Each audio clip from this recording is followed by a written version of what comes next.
आप सबको जय मसीह की। परमेश्वर के अनुग्रह और उसकी दया से हम सुरक्षित पाए जाते हैं, स्वस्थ पाए जाते हैं और धन्यवाद करते हैं कि हम अपने आत्मिक जीवन के लिए भी भोजन को प्राप्त कर सकते हैं। आइए हम प्रार्थना करें। प्रभु जी, हम आपका धन्यवाद देते हैं कि आपने यह अवसर दिया है कि कुछ देर हम आपके वचन में से सीखें। मेरी सहायता कीजिए ताकि मैं पवित्र आत्मा में होकर आपके पवित्र वचन को समझूं और बोलूं और मेरे प्रिय पवित्र आत्मा में होकर उसको ग्रहण करें और हम सब उस पर चलकर आपकी महिमा कर सकें, आपको आनंदित करें और आपकी आशीष को प्राप्त करें। विनती यीशु के नाम से मांगता हूं, आमीन। प्रियो, आज जिस विषय पर मैं कुछ देर आपके साथ विचार करना चाहता हूं और अक्सर उस विषय पर चर्चा करने में हम हिचकते हैं। हमको लगता है कि हम इस पर बोलेंगे तो दूसरा क्या सोचेगा। लेकिन आज मैं आपसे वचन के माध्यम से इस विषय पर कुछ चर्चा करना चाहता हूं और वो है सेवकाई में ऊंचाई। हम सब सेवा करते हैं और जब हम सेवा करते हैं और जब दूसरे बड़े सेवकों को देखते हैं तो हम सोचते हैं कि वो कैसे इतनी ऊंचाइयों पर चले गए और हम क्यों नहीं गए। ये एक मानवीय स्वभाव है और इसलिए मैं आज इस पर चर्चा कर रहा हूं कि हम सब ये चाहते हैं कि हम परमेश्वर की सेवकाई को अधिक से अधिक ऊंचाइयों पर जाकर करें और भी अधिक उसको ऊंचाई पर ले जाएं। लेकिन कई बार हम इसमें असफल हो जाते हैं और हम आज पतरस के माध्यम से इस बात को देखना चाहते हैं कि कैसे परमेश्वर उसको धीरे धीरे ऊंचाइयों पर ले गया। मैं पतरस के पिन्तेकुस्त के दिन के बाद की बात कर रहा हूं, जबकि उसने सामर्थ के काम करना शुरू करे। और यहां पर हम पतरस के 5 आश्चर्य कर्मों को देखेंगे। पतरस ने जो 5 आश्चर्य कर्म अपनी पिन्तेकुस्त के दिन की सेवकाई के बाद शुरू किए थे, उन पर हम कुछ देर विचार करेंगे कि कैसे पतरस की सेवकाई में, उसके काम में परमेश्वर ने उसको ऊंचे ऊंचे और ऊंचे पर उठाया। जब हम प्रेरितों के काम उसके 3 अध्याय के 7वें पद में जाते हैं तो वहां पर पतरस का एक बहुत जाना पहचाना आश्चर्य कर्म है और वो है मंदिर के सुंदर फाटक पर एक जन्म के लंगड़े को चंगा करना। जब हम प्रेरितों काम उसके 3 अध्याय के 7वें पद को पढ़ते हैं, लिखा है, उसने उसका दाहिना हाथ पकड़कर उसे उठाया और तुरंत उसके पांवों और टखनों में बल आ गया। सुसमाचार प्रचार की सेवा तो पतरस कर रहा था और उस सुसमाचार प्रचार की सेवा से बहुत लोग मंडली में आ रहे थे, मिल रहे थे। लेकिन यहां पर हम देखते हैं कि एक और सेवकाई जो कि हीलिंग की है, चंगाई की है, वो शुरू होती है और पतरस यूहन्ना मंदिर में जा रहे हैं और जब मंदिर में जाते हुए उनको दरवाजे पर, सुंदर फाटक पर एक जन का लंगड़ा दिखता है तो पतरस उसके पास रुक जाता है। वो लंगड़ा उससे उम्मीद करता है कि कुछ संसारिक धनराशि वो देगा, लेकिन पतरस कहता है, सोना और चांदी तो मेरे पास नहीं है, लेकिन जो है मेरे पास वो मैं तुझको देता हूं। और वो उसके दाहिने हाथ को पकड़ता है, उठाता है और कहता, मैं यीशु मसीह के नाम से तुझे आज्ञा देता हूं कि उठ जा। और वो तुरंत खड़ा हो जाता है, उसके टखनों में बल आ जाता है, वो उछलने लगता है। और ये पहला आश्चर्य कर्म पिन्तेकुस्त के पवित्र आत्मा से बपतिस्मा लेने के बाद पतरस के द्वारा किया जाता है। और इस पहले आश्चर्य कर्म में हम देखते हैं कि वो एक जन के लंगड़े को चंगाई दे रहा है। उसके बाद जब हम आगे बढ़ते हैं और प्रेरित काम उसके 5वें अध्याय में जाते हैं, वहां पर एक दूसरे प्रकार का आश्चर्य कर्म होता है। एक तरफ यहां पर वो जन का लंगड़ा चंगा होता है और दूसरी ओर जो लोग दिखावटी धार्मिकता रखते हैं, जो लोग अपनी प्रशंसा के लिए धर्म के काम करते हैं, उनके बीच में पतरस एक आश्चर्य कर्म को करता है जिससे कि पूरी कलीसिया में भय छा जाता है। लोग भयभीत हो जाते हैं कि ये कैसे हुआ, ये क्या हुआ। और वो है हनन्याह और सफीरा, जो कि अपने खेत को बेचते हैं, कुछ भूमि जो है उसको बेचते हैं, उसका एक अंश अपने पास रख लेते हैं और शेष राशि वो जाकर पतरस के पैरों पर रखते हैं। और पतरस जान जाता है कि भूमि के साथ जो व्यापार हुआ था, जो डील हुआ था, उसमें पैसा ज्यादा लिया गया और लाया कम गया है। और तब पतरस कहता है हनन्याह से, पतरस ने कहा, हे हनन्याह, शैतान ने तेरे मन में ये बात क्यों डाली कि तू पवित्र आत्मा से झूठ बोले।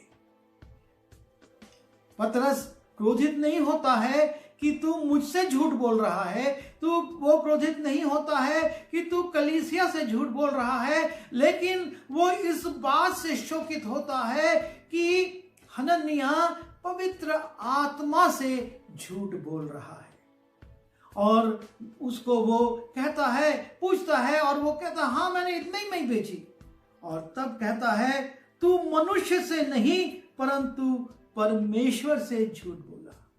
परमेश्वर के दास दासियों के सामने जब झूठ बोला जाता है, वो झूठ मनुष्यों के सामने नहीं लेकिन परमेश्वर के सामने होता। और इसलिए पतरस उस बात को स्पष्ट करता है कि तूने पहले पवित्र आत्मा से झूठ बोला।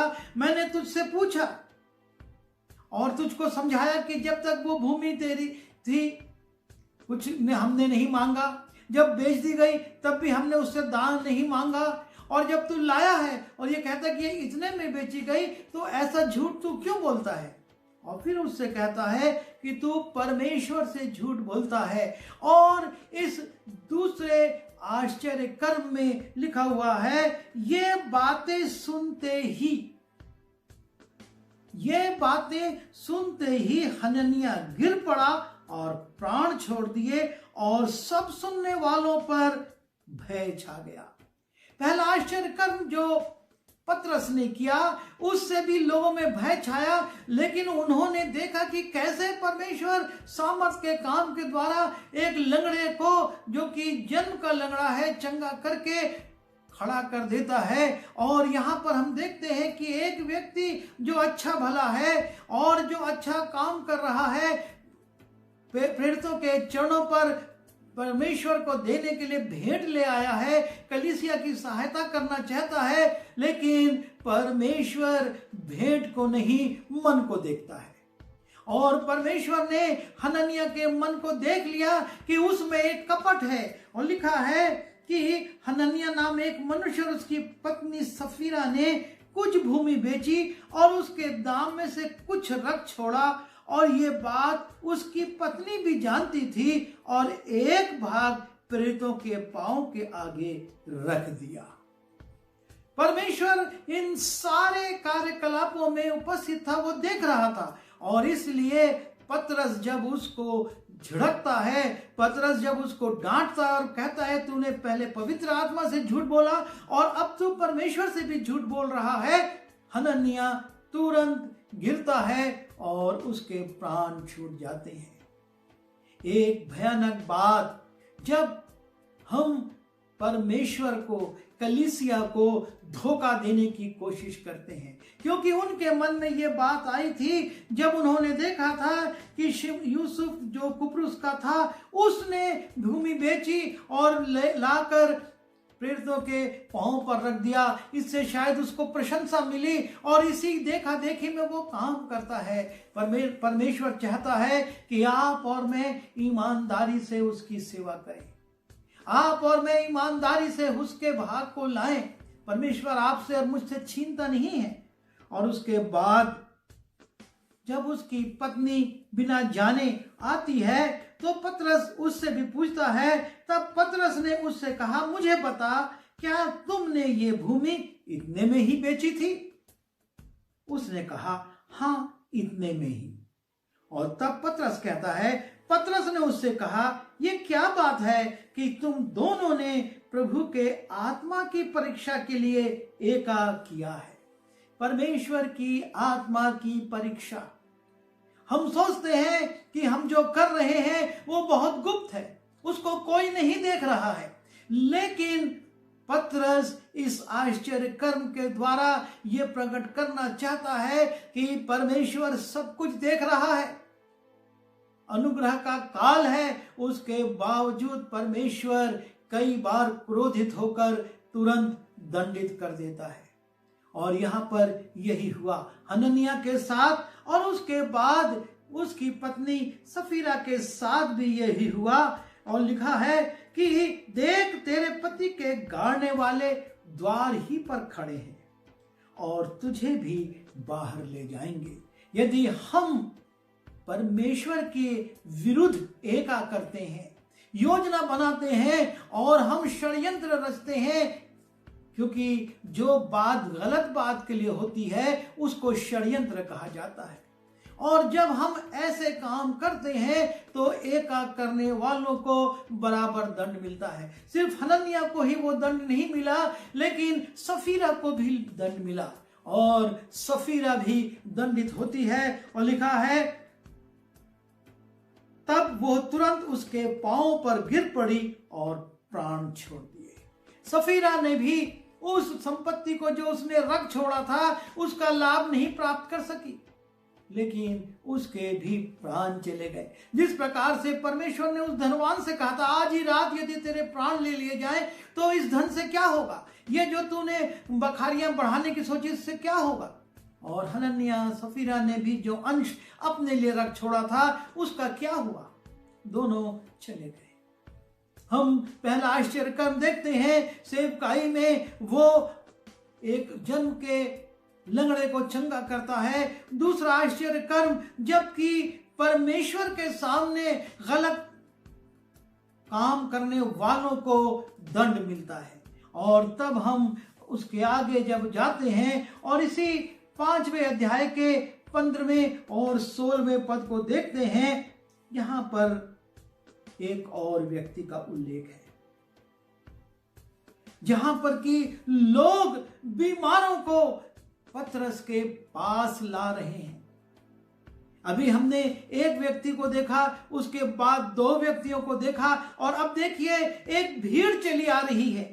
लिखा है, यहां तक कि लोग बीमारों को सड़कों पर ला लाकर खाटों और खटोलों पर लिटा देते थे कि जब पतरस आए तो उसकी छाया ही उन पर पड़ जाए। और यरूशलेम के आसपास के नगरों से भी बहुत लोग बीमारों और अशुद्ध आत्माओं को के सताए हुओं को ला लाकर इकट्ठे होते थे और सब अच्छे कर दिए जाते थे। सेवकाई में और आगे बढ़ रहा है पतरस। पहले उसने एक व्यक्ति को, फिर 2 व्यक्तियों के साथ हुआ, और अब बड़ी भीड़ चली आ रही है। लोग ला रहे हैं और सड़कों पर लिटा दे रहे हैं, सड़कों के किनारे खाटों पर खटोलों पर लिटा रहे हैं कि पतरस निकले, कम से कम उसकी छाया पड़ जाए, और उसी से बहुत लोग चंगे होते थे। लिखा है कि और सब अच्छे कर दिए जाते थे। यह है सेवकाई का तीसरा चरण, जबकि परमेश्वर बहुतायत के साथ इस्तेमाल करता है। और परमेश्वर पतरस को अब बहुतायत से हीलिंग मिनिस्ट्री में, चंगाई के काम में इस्तेमाल कर रहा है और बढ़ा रहा है। और तब हम देखते हैं उसके चौथे आश्चर्य कर्म को, जो कि प्रेरितों काम उसके 9वें अध्याय के 34वें पद में है। और वहां पर लिखा हुआ है,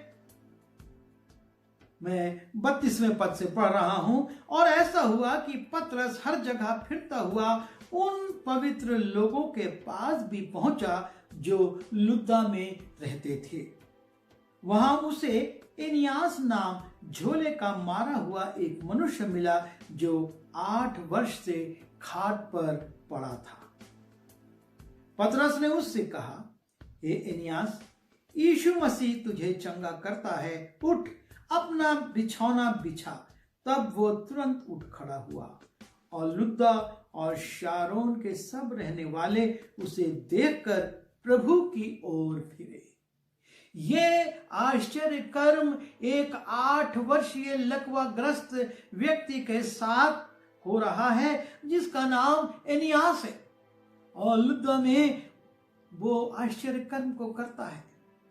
और इस आश्चर्य कर्म के द्वारा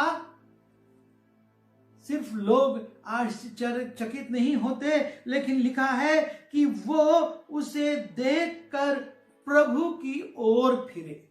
इस आश्चर्य कर्म को जब वो एनियास के साथ करता और कहता है, यीशु मसीह चाहता है, वो तुझको चंगा करता है, और उठ अपना बिछौना बिछा। तू इस बिछौने पर वर्षों से पड़ा है, 8 वर्ष से तू बिस्तर पर है, अब उठ और तू स्वयं उसको बिछा। और एनियास तुरंत खड़ा होता है और इस आश्चर्य कर्म के द्वारा लुद्दा और शारोन 2 स्थानों के लोग जब इसको देखते और सुनते हैं इस आश्चर्य कर्म को, तो लिखा है कि प्रभु की ओर फिरते हैं। प्रभु अपनी सेवकाई में इस रीति से बढ़ाता जा रहा है कि अब लोग उसकी ओर बढ़ रहे हैं। परमेश्वर के आश्चर्य कर्मों को देखकर पहले लोग खुश हुए थे और नाना प्रकार की बातें करने लगे थे, उसके बाद भयभीत हो गए थे, उसके बाद बड़ी भीड़ आने लगी थी, और अब लोग प्रभु की ओर मुड़ रहे हैं, प्रभु की ओर आ रहे हैं, क्योंकि यही तो हमारी सेवकाई का गोल है, यही तो हमारी मंजिल है कि लोग प्रभु की ओर आए, ये आश्चर्य कर्म किए जाएं। और उसके बाद हम 5वां आश्चर्य कर्म देखते हैं जहां पर कि एक स्त्री को पतरस जीवित करता है। जब हम प्रेरितों का काम उसके 9वें अध्याय के 40वें पद में जाते हैं, वहां पर लिखा है, तब पतरस ने सबको बाहर कर दिया और घुटना टेक कर प्रार्थना की। पतरस जैसा व्यक्ति जो कि सेवकाई में ऐसे बढ़ता जा रहा है, लेकिन वो इस बात को प्रकट करता है कि वो कुछ भी नहीं है। वो घुटने टेक देता है कि मैं तो परमेश्वर के सामने घुटने टेकता हूं और प्रार्थना करता है। और जब वो प्रार्थना करता है, वो ये नहीं चाहता कि लोग देखें कि पतरस जो प्रार्थना करता है वो कैसे सुनी जाती है। वो अपनी प्रशंसा नहीं देख चाहता, लेकिन वो उस काम को करना चाहता, इसलिए उस स्थान को खाली करवाकर एकांत में वो अपने प्रभु के पास, जैसा कि यीशु ने कहा, तू अपनी कोठरी को बंद कर और एकांत में परमेश्वर से प्रार्थना कर, और वो परमेश्वर जो एकांत में देखता है तेरी प्रार्थना सुनकर तुझको प्रतिफल देगा। पतरस उसी बात को, उसी पर्वतीय उपदेश को स्मरण करके सबको निकाल देता है, स्वयं घुटने टेकता है और प्रार्थना करता है, और लोथ की ओर देखकर कहा, हे तबीता उठ। वो कमांड करता है, वो नम्र बनता है, वो प्रार्थना करता है, और फिर वो एक कमांड करता है, क्योंकि प्रभु यीशु मसीह ने उसको अधिकार दिए थे। प्रभु यीशु मसीह ने आपको और मुझको अधिकार दिए हैं, और वो कहता है, और लोथ की ओर देखकर कहा, हे तबीता उठ। और जैसे ही वो कमांड करता है, तबीता ने आंखें खोल दी। तब उसने अपनी आंखें खोल दी और पतरस को देखकर उठ बैठी। परमेश्वर पतरस की सेवकाई में पहले लंगड़े को चंगा करता है, फिर परमेश्वर से झूठ बोलने वाले, पवित्र आत्मा से झूठ बोलने वालों को दंडित करता है, और उसके बाद भीड़ चंगी होती है, और उसके बाद एक 8 वर्ष का लकवाग्रस्त व्यक्ति चंगा होता है, जिससे कि लोग परमेश्वर की ओर आते हैं, परमेश्वर के पास आते हैं। और उसके बाद वो परमेश्वर की एक दासी को जो भले भले काम करती थी, हम दोरकास के विषय में, तबीता के विषय में जानते हैं कि किस प्रकार से वो भले काम करती थी, और स्त्रियां जब वो मर जाती हैं और पतरस को दिखाती है कैसे कैसे कपड़े उसने बनाए थे लोगों के लिए, और कैसे कैसे वो सेवा करती थी। और तब पतरस अपने को दीन बनाता है, एकांत में ले जाता है, परमेश्वर के आगे घुटने टेकता है, और फिर प्रार्थना करके कमांड करता है। परमेश्वर यही चाहता है, हम सेवकाई में इन 5 चरणों में बढ़ें, हम एकांत में जाएं, हम घुटने टेकें, हम परमेश्वर से प्रार्थना करें, हम कमांड करें, और तब देखें परमेश्वर कैसे काम करता है। और लिखा है, उसने हाथ देकर उसे उठाया और पवित्र लोगों और विधवाओं को बुलाकर उसे जीवित और जागृत दिखाया। यह बात सारे याफा में फैल गई और बहुतेरों ने प्रभु पर विश्वास किया। ये 5वां चरण आ गया। जबकि पहले लोगों ने आश्चर्य किया, उसके बाद उनमें भय आ गया, उसके बाद बहुत लोग आने लगे, फिर परमेश्वर के पास लोग आए, और लिखा है कि याफा में ये बात फैल गई और बहुतेरों ने प्रभु पर विश्वास किया। प्रभु सेवकाई में इसी रीति से धीरे धीरे अंश अंश करके हमको बढ़ाता है। उसने पतरस की सेवकाई को ऐसे बढ़ाते हुए ऐसे आश्चर्य कर्मों को किया कि एक दिन वो मृतकों को भी जीवित कर देता है, और इसका बड़ा प्रतिफल लोगों के विश्वास की बढ़ोतरी होता है। प्रभु आपको और हमको, प्रभु आपको और मुझको इस्तेमाल करना चाहता है। हो सकता है अभी वो हमको पहले चरण में इस्तेमाल कर रहा है, पर हम यदि प्रभु से जुड़े रहेंगे, जैसे पतरस काम करता रहा और बढ़ते बढ़ते बढ़ते वो इस ऊंचाई पर पहुंचा कि वो दोरकास जो मर चुकी थी, जिसको नहला धुलाकर अटारी पर रख दिया गया था ताकि अंतिम संस्कार किया जाए, और पतरस को बुलाया जाता है और पतरस उसको जीवित कर देता है।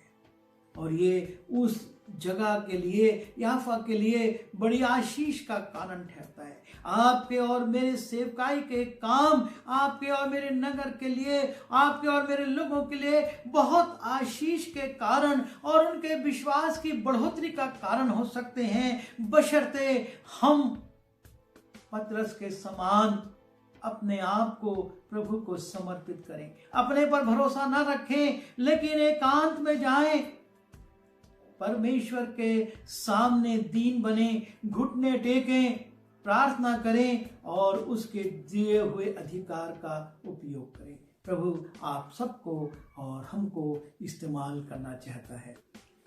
आइए हम प्रार्थना करें। प्रभु जी, हम धन्यवाद देते हैं पतरस के जीवन के लिए, जिसको कि आपने ये प्रतिज्ञा दी थी कि तू पतरस है और मैं तुझ पर अपनी मंडली की स्थापना करूंगा।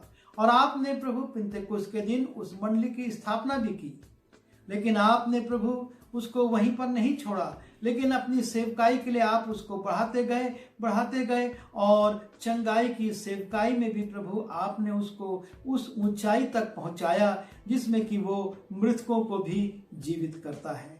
सच में प्रभु जी, आप अद्भुत परमेश्वर हैं और आप जो वायदे करते हैं उसको पूरा करते हैं। आपने पतरस से कहा था और उस चट्टान पर प्रभु जी आपने अपने कार्यों को किया। जब वो दीन बना, जब वो आपके सामने झुका, जब उसने आपसे प्रार्थना करी और आपके दिए हुए अधिकार का उपयोग किया, वो एक लोगों के लिए नमूना बन गया। हम भी प्रभु जी आपसे विनती करते हैं कि हमको भी वो दीनता की आत्मा दीजिए जिसमें कि दिखावा ना हो, हम लोगों को ना दिखाएं, लेकिन हम आपके सामने दीन बनकर प्रार्थना करें और प्रभु जी आपसे बल शक्ति मांगें और आपके दिव्य अधिकारों का उपयोग करके बहुतों के लिए आशीष का कारण, बहुतों को आपके पास लाने का कारण और बहुतों को आप पर विश्वास करने का कारण बना सकें।